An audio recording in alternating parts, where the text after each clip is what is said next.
Bolehkah menopause dipulihkan? Anda mungkin pernah nampak ini di internet. Doktor pulihkan menopause. Biar saya terangkan perkara sebenar.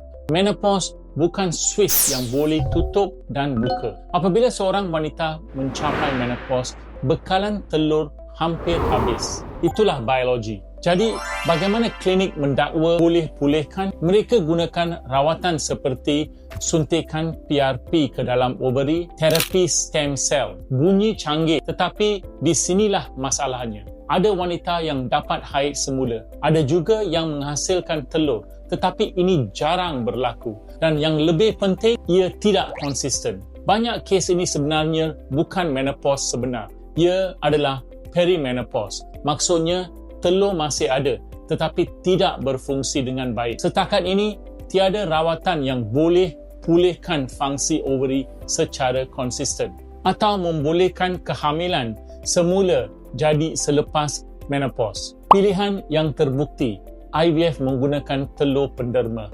Ia berkesan kerana ia tidak bergantung pada ovary. Berhati-hati dengan dakwaan yang terlalu hebat.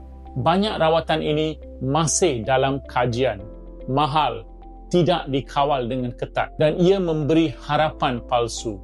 Penyelidikan masih berjalan. Mungkin satu hari nanti akan ada perubahan. Tetapi hari ini, menopause tidak boleh dipulihkan dengan cara yang boleh dipercayai. Jika anda keliru tentang pilihan kesuburan, tanya Dr. Selva di melakafertility.com.